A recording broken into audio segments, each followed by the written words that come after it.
Super four में UAE तो पाकिस्तान की विदाई, आईसीसी ने कर दी पाक की भारी बेइज्जती। तो टीम इंडिया का गंभीर फैसला, आखिरकार टीम इंडिया का गंभीर फैसला अब क्या आया है और कैसे सुपर फोर से यूएई की टीम ने एक तरीके से पाकिस्तान को बाहर का रास्ता दिखा दिया है, ये सब कुछ हम आपको इस वीडियो में बताने वाले हैं। वीडियो पूरा देखिएगा, पसंद है तो लाइक कीजिएगा, शेयर कीजिएगा दोस्तों में, और चैनल में पहली बार आए हैं तो क्रिकेट की फैमिली में सब्सक्राइब बटन दबा करके अभी शामिल हो जाएगा। चलिए वीडियो को शुरू करते हैं।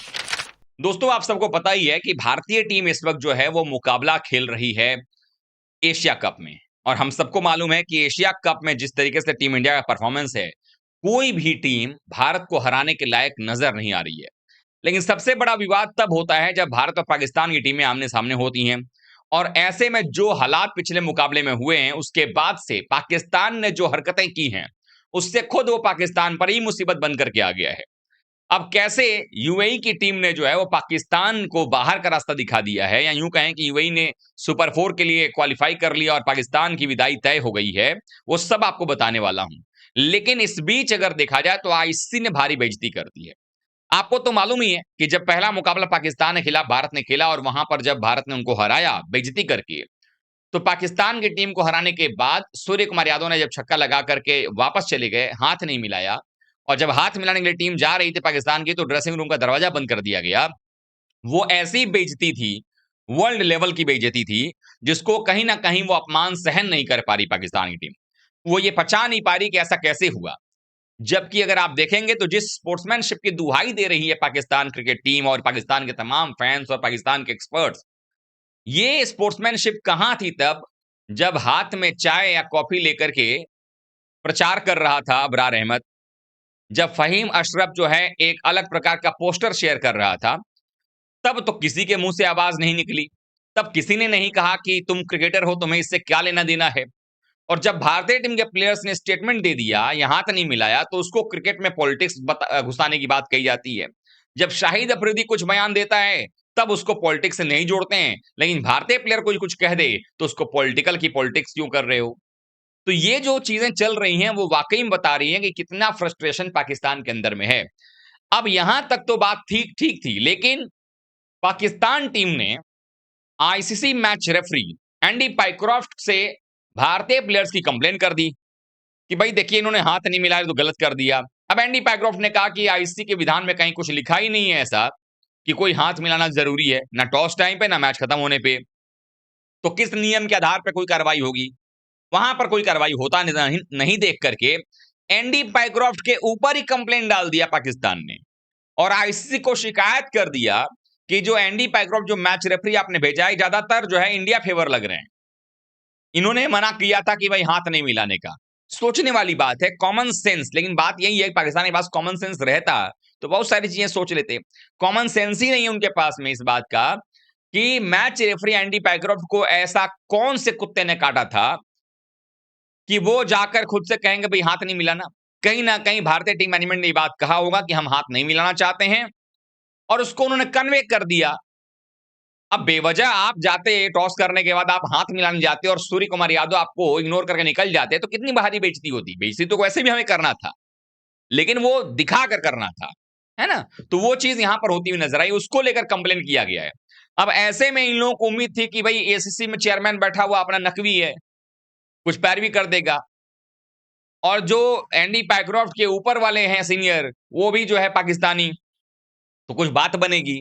लेकिन यहां पर किस नियम के तहत आप कार्रवाई करेंगे, ना एंडी पाइक्रॉफ्ट पे हो पाएगा, ना आप भारत के ऊपर कर पाएंगे। अब इसी में छुपी हुई है पाकिस्तान के विदाई की बात। अब अगर आप मान लीजिए तो आईसीसी चाहे तो एंडी पाइक्रॉफ्ट को भारत पाकिस्तान के मैच से हटा सकता है, या पाकिस्तान वाले मैच से उनको निकाल सकता है, चाहे तो कर सकता है, सिर्फ खुश करने के लिए।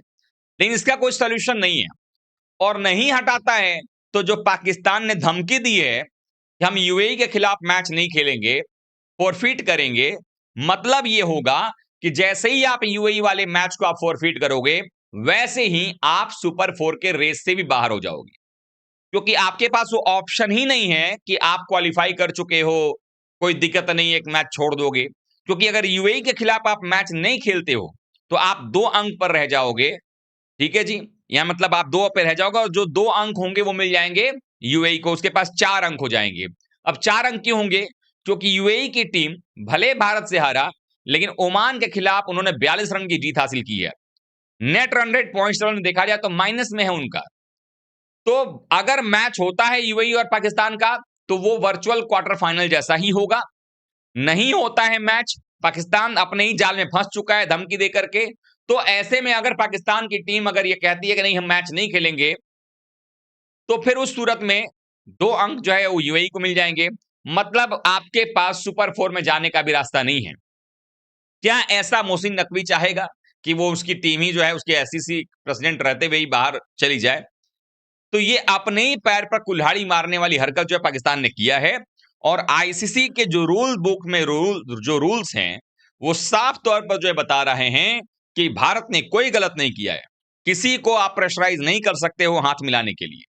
हमने टेनिस प्रतियोगिता में भी देखा हुआ है, कई सारे एग्जांपल्स आपको मिल जाएंगे अदर स्पोर्ट्स में भी, जहां पर कि प्लेयर्स की आपस में अगर नहीं बन रही वो हाथ नहीं मिलाते हैं। 2 देशों के बीच आपस में नहीं बन रहे, मैच खेल रहे हैं लेकिन हाथ नहीं मिलाते हैं। तो इसीलिए ये चीजें हो रही हैं। तो अब ये बात तो इस बीच चली रही थी, तभी एक और फैसला जो है उसकी भी खबर सामने आई। दरअसल सूत्रों की माने तो भारतीय टीम मैनेजमेंट यहां तक तैयार है इस बात को लेकर के कि अब जब हमने हाथ नहीं मिलाया है, तो इनसे किसी प्रकार से कोई मतलब नहीं रखना है। क्योंकि पाकिस्तान ने भी इस मैटर को अब आगे बढ़ा दिया है। पाकिस्तान ने क्या किया है कि भाई जब भारतीय टीम ने हाथ नहीं मिलाया, तो सलमान अली अगा जो है वो पोस्ट मैच प्रेजेंटेशन में भी नहीं आए। जब वो वहां पर भी नहीं आया, इवन प्रेस कॉन्फ्रेंस में भी नहीं आया, मतलब फुली बॉयकॉट किया उसने। और उसके बाद ये कंप्लेन कंप्लेन का जो खेल खेला जा रहा है, उसके बाद अब इस स्तर का रिलेशन, मतलब इस स्तर की चीज रही नहीं गई है जहां से आप अपने आप को जो है वो पीछे कर सको। यानी अगर आपने धमकी दी है तो आपको उस पर खड़ा रहना पड़ेगा कि भाई ठीक है, हमने धमकी दी, हम नहीं खेलेंगे जी। लेकिन सवाल यह है कि नहीं खेलोगे तो यूएई क्वालिफाई कर जाएगा। और अगर खेलते भी हो तो यूएई ने जिस तरह से ओमान के खिलाफ खेला है, और जिस तरीके से ट्राई नेशन सीरीज के दौरान पाकिस्तान के खिलाफ 2 मैच में, एक मैच में 140 बनाए थे, 31 रन से हार गए थे मैच वो, और एक और मैच में 176 बनाए थे, वहां पर भी 31 रन से ही हारी थी यूएई। यानी कि दोनों मैच के अंदर में यूएई बेहद करीब रहा पाकिस्तान को पीटने के। तो अगर ये मैच हुआ और जो सर्कमस्टांसेस अभी बन रहे हैं, जो चीजें चल रही हैं, उसके कॉन्सिक्वेंसेस ये होंगे कि दबाव पाकिस्तान पर होगा, क्योंकि भारत से हारे हुए हो, ये करो या मरो वाला मैच होगा। वहां अगर आपको यूएई ने हरा दिया तो एक तो पूरे वर्ल्ड में बेइज्जती हो ही रही है, यहां पर एक और बेइज्जती हो जाएगी। और वैसे भी ट्रैक रिकॉर्ड देखा जाए तो पाकिस्तान की टीम बड़े बड़े टूर्नामेंट्स के अंदर में, खास करके वर्ल्ड कप्स के अंदर में जो है छोटी छोटी टीमों से भी हार जाता है। पिछले बार 2024 टी20 वर्ल्ड कप में आपने देखा होगा कैसे पाकिस्तान की टीम जो आपकी यूएसए से हार गई, यूनाइटेड स्टेट्स ऑफ अमेरिका से हार गई। उसके पहले 2022 टी20 वर्ल्ड कप में देखिए जिम्बाब्वे ने हरा दिया। तो ऐसे चीजें होती है, नीदरलैंड से भी टीम के हारने का रिकॉर्ड रहा है। तो छोटी टीमों से हारते हैं, और ऐसे दबाव वाली स्थिति में जब टीम बिखरी हुई है तो और भी दिक्कत होने वाली है। तो भारतीय टीम मैनेजमेंट का एक और फैसला ये हुआ कि हम जो है, जो नकवी हैं, जो एससी चीफ, जो कि पाकिस्तान के इंटीरियर मिनिस्टर भी है, उसके हाथों से हम ट्रॉफी स्वीकार नहीं करेंगे। ये मैनेजमेंट, टीम मैनेजमेंट का फैसला है कि हम उसके हाथ से भी ट्रॉफी स्वीकार नहीं करेंगे अगर वो ट्रॉफी देगा। क्योंकि होता यही है कि जो प्रेसिडेंट होता है वही ट्रॉफी हैंडओवर करता है, लेकिन यहां पर उससे भी इनकार कर दिया जाएगा। ऐसी खबरें जो है सूत्रों के हवाले से आ रही हैं। तो अब देखना यह होगा कि क्या कुछ निकल सामने आता है। आप लोगों को क्या लगता है, जो चीज चल रहा है उसको आप लोग कैसे देख रहे हैं? कमेंट करके बताइएगा। वीडियो को लाइक कीजिए, शेयर कीजिए, चैनल सब्सक्राइब कर लीजिएगा। थैंक यू सो मच दोस्तों।